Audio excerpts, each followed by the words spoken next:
Protect your DNA. BioPQQ can promote formation of new mitochondria. Infowarsstore.com. I'm now joined by Ann McAdoo, and we are going to discuss the beginning of the Great Meme War. Now, Ann, I don't know if you think that the meme war has just started or what you think was the beginning of the Great Meme War. You know that I've been obsessed with these memes for a long time, ever since the election, even before the election in November. And I've been putting out memes. Infowars has been putting out memes. But then President Trump puts out a meme of himself beating down CNN in a wrestling match. And then all of a sudden CNN responds. They dox the person who they think may have been the originator. And it's like the Great Meme War is upon us. The Great Meme War has launched. What do you think about the meme war? It has begun. You're absolutely right. I mean, people say that memes are what got Trump into the presidency, into the White House. So we know that the war itself had begun, but now the great meme war is upon us. And I just can't believe that CNN can sit there and say that, Trump can't handle a little bullying by some millionaire TV host. He dares respond to that, but then CNN responds in kind by targeting a private citizen. And then, of course, backtracking on that, saying, well, you're taking it out of context. Just like we took Kathy Griffin's beheading of the president. We took it out of context. It was art. Well, and I like the point that you made earlier on the Alex Jones show when you said, what does it say about CNN, how they respond to this meme, which was pretty lighthearted, I mean, honestly, compared to what Kathy Griffin did say. But why didn't they have this response for the memes that were put out against Hillary Clinton? Why didn't they have this response for the memes that have been put out against Maxine Waters? Why all of a sudden was CNN triggered by this meme? It's like, what is the difference now? It's not the first meme that's gone against CNN. Right. And why did they think that this would be the big story that the American people want to hear about? Who this private person is that made this GIF on Reddit, which some people are saying now it's not even being attributed to him, could have been some anonymous person in Mexico. But now we might see a ton of Redditors coming out and claiming that they were the ones who originated this GIF. Who even knows? But the American people don't care about that. And frankly, not on Independence Day. CNN goes and tries to attack free speech on July 4th. This will be remembered. CNN goes attacking private citizens for creating GIFs that they dare not like. We have now entered a gulag, basically. That's what CNN has turned into. Yeah, and people are comparing him to the North Korean regime, trying to intimidate people out of their free speech. And it's amazing. Another example of President Trump tweeting at his enemy and then his enemy basically tricking himself into oblivion. Here's one of the memes that was created that just shows CNN basically admitting that they were played by President Trump. How could I be so stupid? You played me. You played me. Wait a minute. All of this is a well-orchestrated plan. Exactly. It's a well-orchestrated trap. All President Trump has to do is send out a little tweet about Mika Brzezinski, bleeding face, send out a little tweet about CNN getting smashed in a wrestling match by President Trump, and they just go into a tizzy, Leanne. They embarrass themselves. Well, again, we've got a story up on Infowars.com right now, the same exact thing where Trump tweets that the media will soon be forced to cover the strong economy. And NBC's Katie Tur says on the air, what did he mean by forced? What do you mean he's going to force us to report on the strong economy? So there again, you played yourself. Trump got you to play yourself.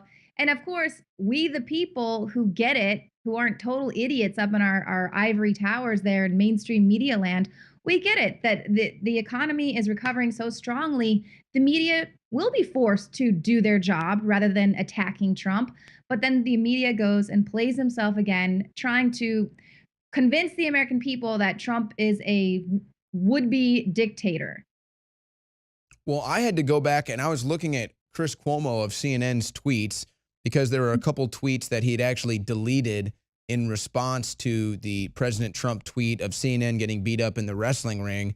And it was actually amazing. Even Chris Cuomo, I was surprised to say and see this, even Chris Cuomo had retweeted President Trump when he's tweeting stuff about the economy getting back, when he's tweeting stuff about NASDAQ reaching records, those stuff that you think all Americans would be behind. So it's like, wait a second, if you can see that President Trump has an American first agenda, if you can see how his policies are actually helping America, why are you so against him? Why are you so mad at him? Why are you hating on him all day long? And there's Chris Cuomo. Obviously, he deleted a tweet threatening the Reddit user. But what do you think that is, Leanne? Why would they sit here out of one side of their mouth admitting that, yeah, okay, Trump is helping the economy? They won't report that on CNN. But then on the other side of the mouth, they'll say, but he's a Russian agent.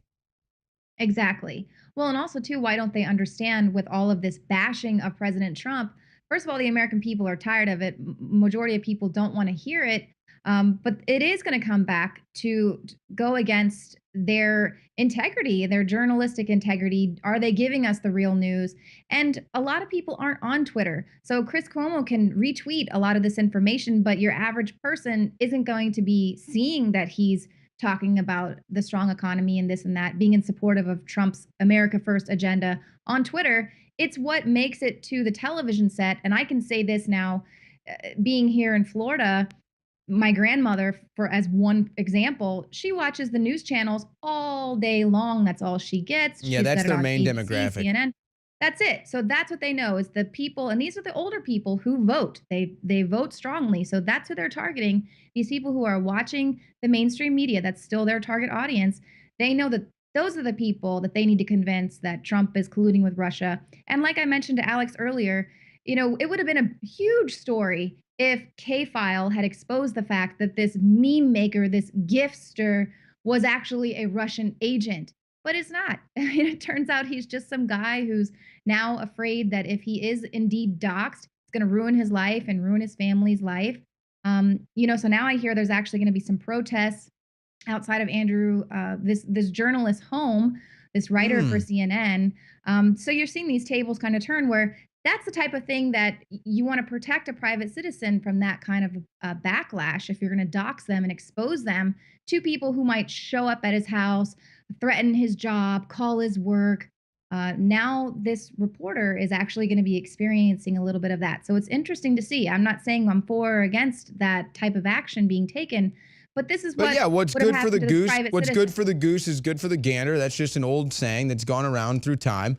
And exactly, why doesn't CNN come after me for the memes that I've put out against them? Now, I'm not asking CNN I'm not asking CNN to dox Rob Dew or I or Walker, who's made some of the great memes that we've put out. He's responsible for a lot of these memes we're putting out, Walker Anders in our graphics department here.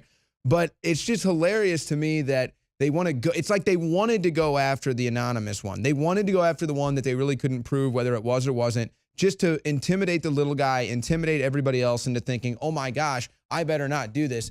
Nobody's buying it. As you've seen, the great meme war has officially begun. You've seen more memes today coming out about Trump smashing CNN, whether it be on a video game, a wrestling ring, a boxing ring, a classic movie, what have you. You've seen it. Yeah, ice hockey, exactly. Everybody's seen it. Now, Leanne, I told you that there was a story I was going to tell you before we came on, but I just thought I'd tell you now to get your raw reaction from this.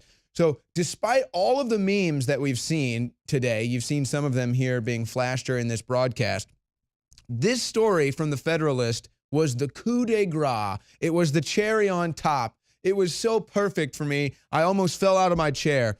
From the Federalist, here's the headline. CNN just published a fake quote from Abraham Lincoln. It was perfect timing, Leanne. After everything that happened, CNN puts out a fake Abraham Lincoln quote. Now, just to play the devil's advocate in CNN's favor, this is a quote that has been widely, talked about throughout time of how he said it, or was he the original quote? But just to see that, it's just CNN is just completely failing, Leanne. Well, true. Give us the facts, and then the country will be safe. Indeed, Right. That would be true, but that's not what's happening. I think it's really funny, too, that CNN has tried to really push back against Donald Trump Jr., who tweeted out some information that people were first talking about, that this Redditor was maybe a 15-year-old boy. And then they're really pushing back saying, no, he wasn't, he was a middle-aged man, as if that makes it better. A lot of people who are on the internet engaging in the trolling and the Well, and meme again, wars and I think are that that's 15-year-olds. why they put it as an anonymous person so it could be twisted, it could be spun, and then nobody could actually know the truth, because that's what CNN does. They don't want you to know the facts. Thanks, Leanne.